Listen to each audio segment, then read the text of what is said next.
नमस्कार। श्रीमती मोहित Ali Tapadia girls college Jaswantgarh के इस यूट्यूब चैनल पर आपका स्वागत है। हम पढ़ रहे थे वेतन, और वेतन के अंतर्गत हम पढ़ रहे थे वेतन के स्थान पर लाभ। वेतन के स्थान पर लाभों में हमने अर्जित अवकाश वेतन और ग्रेच्युटी पढ़ लिया है, और आज का हमारा टॉपिक है पेंशन।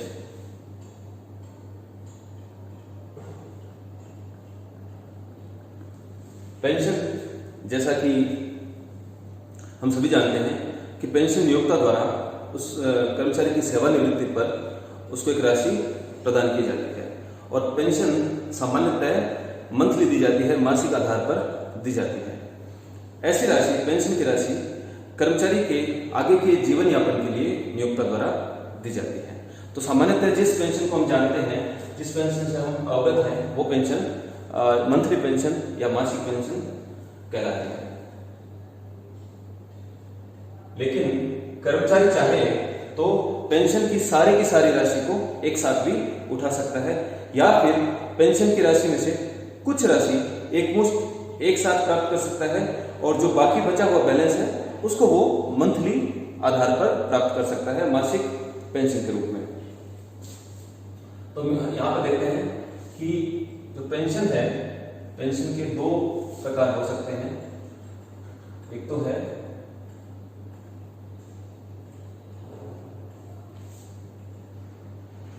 मंथली पेंशन,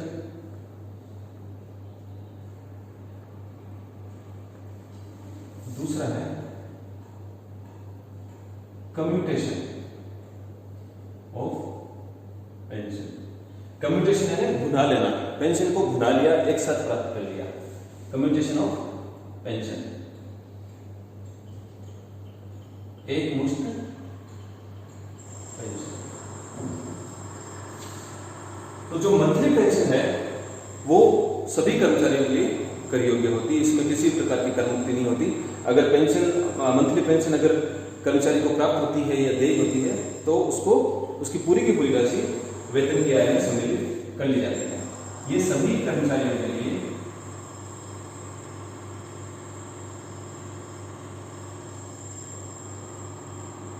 कर योग्य होती है। दूसरा, जो मंथली पेंशन है वो देय आधार पर कर योग्य होती है, प्राप्त होना आवश्यक नहीं है। अगर हर महीने 7 तारीख को अगर पेंशन ड्यू होती है तो उसको वेतन की आय में शामिल कर लिया जाएगा, चाहे उसकी प्राप्ति हुई हो अथवा नहीं। देय आधार पर कर योग्य होती है। मंथली पेंशन के लिए बस इतना ही ध्यान रखना है कि सभी कर्मचारियों के लिए कर योग्य है और देय आधार पर कर योग्य होती है। एक मुश्त जो पेंशन है, अब एक मुश्त पेंशन में आंशिक या संपूर्ण राशि एक मुश्त प्राप्त की जा सकती है।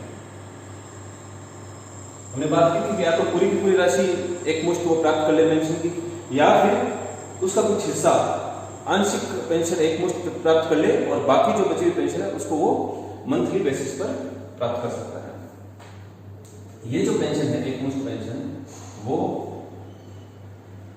केंद्र, राज्य, स्थानीय सत्ता,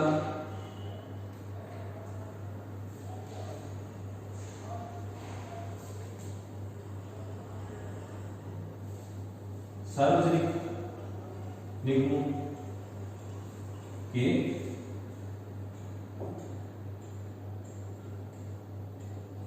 कर्मचारियों एवं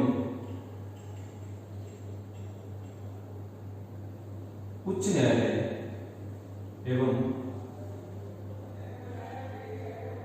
उच्चतम न्यायालय के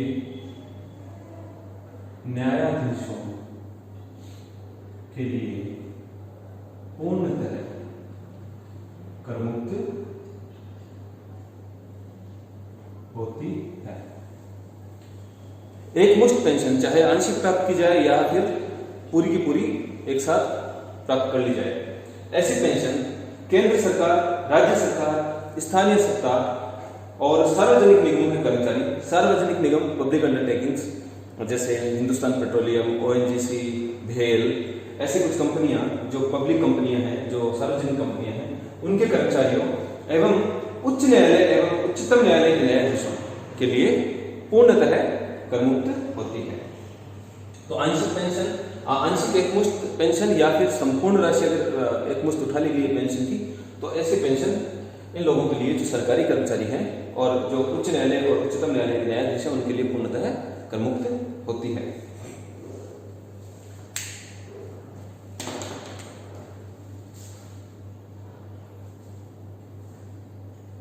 अन्य गैर सरकारी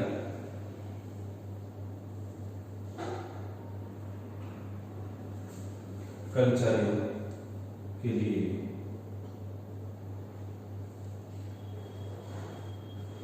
करमुक्ति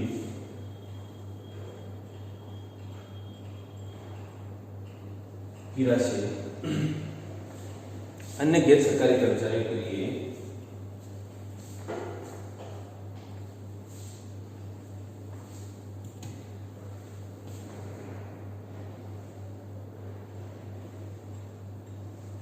करयोग्य राशि की गणना निम्न प्रकार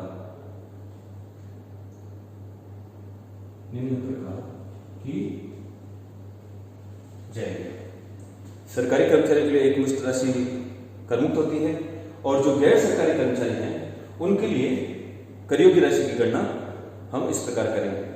करमुक्ति किस प्रकार देंगे, तो जो उसने जो पेंशन प्राप्त की है एकमुश्त पेंशन, उसमें से हम किस प्रकार करमुक्ति देंगे वो देखते हैं। लेकिन यहाँ पे हमको ये देखना पड़ेगा, यहाँ पे दो दशाएं हो सकती है।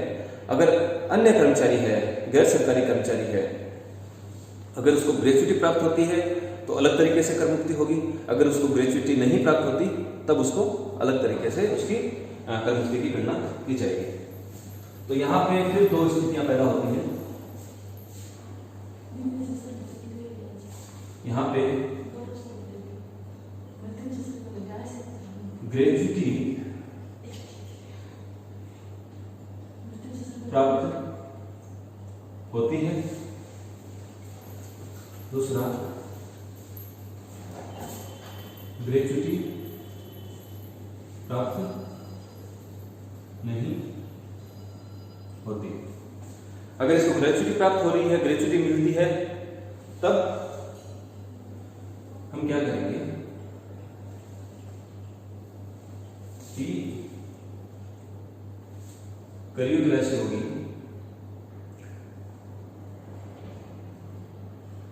करयोग्य राशि कैसे होगी,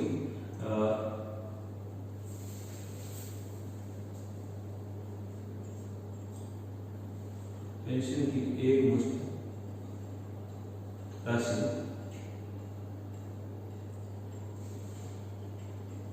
पेंशन की एकमुश्त राशि जो इसने प्राप्त की है माइनस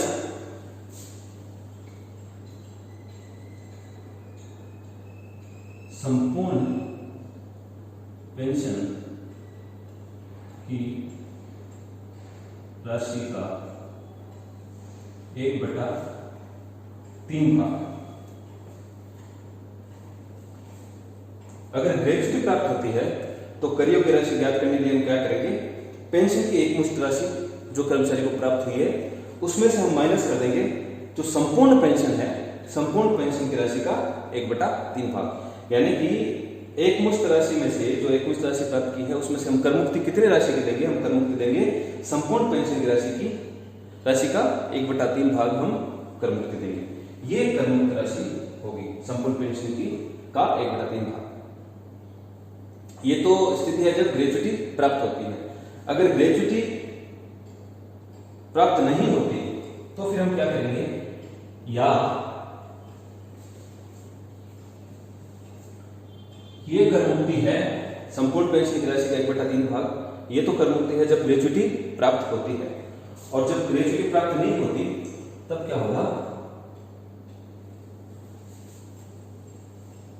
या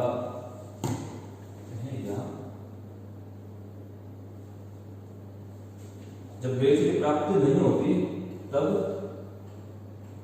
संपूर्ण पेंशन की राशि का 1/2 भाग। तो करमुक्ति की राशि जो है ग्रेजुटी अगर प्राप्त होती है तो पेंशन की एकमुश्त राशि में से संपूर्ण पेंशन की राशि का 1/3 भाग करमुक्त कर दिया जाएगा, और अगर ग्रेजुटी प्राप्त नहीं होती है उस कर्मचारी को तब संपूर्ण पेंशन की राशि का 1/2 भाग करमुक्त कर दिया जाएगा। यानी कि इस पेंशन की एकमुश्त राशि जो उसने प्राप्त की है गत वर्ष में उसमें से ये घटा दी जाएगी, 1/3 भाग राशि या फिर 1/2 भाग राशि माइनस कर दी जाएगी। अब हम इसके संबंध में एक प्रैक्टिकल क्वेश्चन करके देखते हैं। इस क्वेश्चन में हमारे सामने अलग अलग स्थितियां दी हुई है और उन स्थितियों के आधार पर हम उसकी जो करमुक्त पेंशन है कर्मचारी की उस राशि की गणना करेंगे। पहला है, कर्मचारी राजस्थान सरकार से 1000 रुपये प्रति माह पेंशन 1 दिसंबर 2018 से प्राप्त करता है। गत वर्ष 2018-19 के लिए करियोगे आय ज्ञात करनी है। तो इसमें पहली स्थिति में राजस्थान सरकार का कर्मचारी है, लेकिन इससे कोई फर्क नहीं पड़ता क्योंकि ये मंथली पेंशन प्राप्त कर रहा है 1000 रुपये प्रति माह। तो मंथली पेंशन सभी कर्मचारियों के लिए करयोग्य होती है। लेकिन यहाँ पे जब ये राजस्थान सरकार का कर्मचारी है तो एक चीज हमको ध्यान रखनी होगी कि जो सरकारी कर्मचारी होते हैं उनका वेतन अगले माह की पहली तारीख को देय होता है। तो यहाँ ये देखना होगा कि जो हमको गणना करनी है पिछला वर्ष जो है 1 अप्रैल 18 से 31 मार्च 19 तक का है, और इसको जो ये पेंशन प्राप्त हो रही है दिसंबर 2018 से ये प्राप्त करने का अधिकारी है, दिसंबर 2018 से इसको प्राप्त होगी। तो जब इस सरकारी कर्मचारी है तो दिसंबर का जो भी उसकी चाहे पेंशन हो या वेतन हो वो देय होता है अगले महीने। तो दिसंबर की पेंशन देय होगी जनवरी में। मार्च तक की इसकी पेंशन हमको लेनी है गत वर्ष के लिए, तो दिसंबर की जो पेंशन होगी देय होगी जनवरी में, जनवरी की पेंशन देय होगी फरवरी में, और फरवरी की पेंशन देय होगी मार्च में, और जो मार्च की पेंशन है वो देय होगी अप्रैल में, जो अगले साल में चली जाएगी। तो यहाँ पे केवल हमको 3 महीने की ही इसकी पेंशन करयोग्य करनी है, वेतन में शामिल करनी है। दिसंबर से प्राप्त करता है तो दिसंबर की पेंशन देय हुई जनवरी में, जनवरी की फरवरी में, और फरवरी की मार्च में, और मार्च तक की ही इसकी हमको पेंशन यहाँ पर लेनी है इस साल। तो 3 महीने के लिए इसकी ये पेंशन है वो करयोग्य हो जाएगी 1000 रुपये प्रति माह के हिसाब से 3 महीनों के लिए। तो इसकी जो मंथली पेंशन है, मंथली पेंशन वो 3000 रुपये करयोग्य होगी पहली स्थिति में। दूसरी स्थिति है, कर्मचारी 30 जून 2018 को राजस्थान सरकार की सेवाओं से सेवानिवृत्त हुआ। यहां पर भी ये सरकारी कर्मचारी है, राजस्थान सरकार की सेवाओं से सेवानिवृत्त हुआ। उसको 31 दिसंबर 2018 तक 900 रुपये प्रति माह पेंशन मिली। तो मंथली पेंशन, जो मंथली पेंशन इसकी होगी टैक्सेबल, वो है 900 रुपये प्रति माह मिली इसको। 30 जून 2018 को ये सेवानिवृत्त हुआ, तो जुलाई से दिसंबर तक की, हालांकि जो पेंशन है वो अगले महीने की प्रथम तारीख को देय होती है, तो यहाँ पे इसको 31 दिसंबर तक पेंशन मिली, और दिसंबर की जो पेंशन है वो जनवरी में ड्यू हो गई होगी। तो यहाँ पे जुलाई, अगस्त, सितंबर, अक्टूबर, नवंबर, दिसंबर 6 महीने की इसकी पेंशन, इसको मंथली पेंशन मिली है। हाँ, ये बात अलग है कि अगले महीने इसका देय होता है तो दिसंबर की पेंशन देय हुई होगी जनवरी में। तो हम यहाँ पर इसकी 6 महीने की जो 900 रुपये प्रति माह के हिसाब से मंथली पेंशन करयोग्य करते हैं। तो ये हुआ 5400। फिर आगे लिखा है 1 जनवरी 2019, पहले इसने दिसंबर तक मंथली पेंशन प्राप्त की 900 रुपये, फिर 1 जनवरी 2019 से उसने पेंशन के 2/3 भाग के लिए पेंशन के 1 लाख रुपए प्राप्त किए। संपूर्ण राशि पेंशन की इसने एकमुश्त प्राप्त नहीं करी है, इसने आंशिक रूप से करी है 2/3 भाग।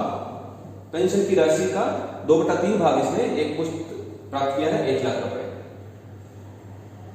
अब इसका मतलब ये हुआ कि 2/3 भाग इसने एक मुश्त प्राप्त कर लिया, और जो बाकी बचा हुआ 1/3 भाग है, 1/3 भाग वो अब मंथली किस्तों में लेगा। तो 1 जनवरी के बाद उसने 1/3 भाग मंथली किस्तों में लेना शुरू कर दिया। तो जनवरी की जो पेंशन है, जो 1/3 भाग है, वो दे होगी फरवरी में, और फरवरी की पेंशन दे होगी मार्च में, और हमको मार्च तक ही लेना है यहाँ पे, क्योंकि ये सरकारी कर्मचारी है, मार्च तक की ही इसकी आय लेनी है। तो मंथली पेंशन एक तो 900 रुपए हुई 6 महीने के लिए, और फिर इसने जनवरी फरवरी मार्च 3 महीने तक 1/3 भाग प्राप्त करी, लेकिन इस सरकारी कर्मचारी होने की वजह से इसकी जो पेंशन है वो दे होगी अगले महीने। तो जनवरी की पेंशन दे हुई फरवरी में, फरवरी की हुई मार्च में, तो हमको केवल 2 महीने की ही पेंशन यहाँ पे लेनी है इसकी, जो 1/3 भाग जो बची हुई है, क्योंकि मार्च की पेंशन दे होगी अप्रैल में, और अप्रैल फिर अगले वित्त वर्ष में चला जाएगा 19-20 में। तो यहाँ पर 900 रुपए इसकी पेंशन थी, 2/3 भाग इसने एक मुश्त प्राप्त कर लिया, तो बचा हुआ 1/3 भाग अब हर महीने इसको प्राप्त होगा, और 2 महीने गत वर्ष में इसको प्राप्त हुआ। तो यहाँ 600 रुपए इसको मंथली पेंशन के रूप में जनवरी के बाद में प्राप्त हुए थे, दे हुए थे। जो एक मुश्त जो पेंशन होती है उसके बारे में हमने पढ़ा था, चाहे आंशिक हो या संपूर्ण हो, वो केंद्र, राज्य सरकार, स्थानीय सत्ता, सार्वजनिक निगमों के कर्मचारी, उच्च न्यायालय और उच्चतम न्यायालय के न्यायाधीशों को पूर्णतः करमुक्त होती है। तो जो ये 1 लाख रुपए इसने एक मुश्त पेंशन उठाई है 2/3 भाग के लिए, वो करमुक्त होगी, पूरी की पूरी टैक्स से एग्जेम्प्टेड होगी। तो यहाँ इसकी जो टैक्सेबल पेंशन होगी वो 6,000 रुपए होगी दूसरी स्थिति में। तीसरा है कर्मचारी 31 जुलाई 2018 को सेवानिवृत्त हुआ। अब यहां ये नहीं दिया हुआ कि ये सरकारी कर्मचारी, तो हम ये मानेंगे कि गैर सरकारी कर्मचारी है। कर्मचारी 31 जुलाई 2018 को सेवानिवृत्त हुआ, 31 जनवरी 2019 तक 1200 रुपए प्रति माह पेंशन प्राप्त की, तो मंथली पेंशन है, कर योग्य होगी। तो जुलाई के बाद अगस्त से लेकर जनवरी तक हुए, अगस्त, सितंबर, अक्टूबर, नवंबर, दिसंबर, जनवरी, 6 महीने। तो 6 महीने इसको जो मंथली पेंशन मिली वो मिली 1200 मंथली पेंशन 1200 रुपये प्रति माह के हिसाब से 6 महीने 7,200। फरवरी 2019 में पेंशन के 3/4 भाग के लिए एक मुश्त 90,000 रुपए प्राप्त किए। तो इसने पेंशन का संपूर्ण राशि एक मुश्त प्राप्त नहीं करी है, पेंशन की 3/4 भाग से एक मुश्त प्राप्त किया है। तो बाकी बचा हुआ 1/4 भाग अब ये मंथली पेंशन के रूप में लेगा। तो फरवरी और मार्च 2 महीने इसने 1/4 भाग, 1200 का 1/4 भाग मंथली पेंशन के रूप में लिया होगा। तो 1200 का 1/4 भाग 2 महीने के लिए, तो 1200 का 1/4 भाग हुआ 300, 2 महीने के लिए इसने प्राप्त किया होगा 600 रुपए मंथली पेंशन के रूप में। अब बात करते हैं एक मुश्त पेंशन की। नीचे ये लिखा है यदि ग्रेच्युटी भी प्राप्त हो तो क्या अंतर पड़ेगा। तो पहले हम ऐसा मान के करते हैं कि इसको ग्रेच्युटी नहीं मिलती। तो ग्रेच्युटी जब अगर नहीं मिलती है तो हमने ये देखा था कि एक मुश्त राशि में से, पेंशन की एक मुश्त राशि में से करमुक्ति की राशि होगी संपूर्ण पेंशन की राशि का 1/2 भाग, अगर ग्रेच्युटी नहीं मिलती है तो यहां हम देखेंगे कि 1/2 संपूर्ण पेंशन की राशि कितनी हुई है, और तो जो कम्यूटेशन को पेंशन अमाउंट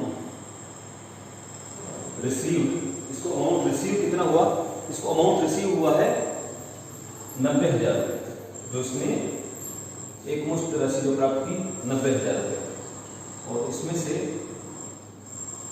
एग्जेम्प्टेड कितनी होगी, एग्जेम्प्टेड होगी संपूर्ण राशि का 1/2 भाग। तो संपूर्ण राशि पहले ज्ञात करनी होगी। अगर 90,000 इसकी 3/4 है तो पूरा एक कितना होगा, या फिर इसको हम जब हम हल करते हैं तो ये बन जाता है 90,000 × 4/4। 3, क्योंकि डिवाइड करके 4 ऊपर आ जाएगा और ये 3 नीचे रह जाएगा। तो इसकी जो संपूर्ण राशि बनती है, अगर 90,000 3/4 भाग है, 90,000 75% है, तो पूरा 100% कितना होगा, या फिर 90,000 3/4 है तो 1 पूरा कितना होगा। तो 90,000 को जब हमने इसकी संपूर्ण राशि ज्ञात की तो यहाँ पे आता है 1,20,000 रुपये।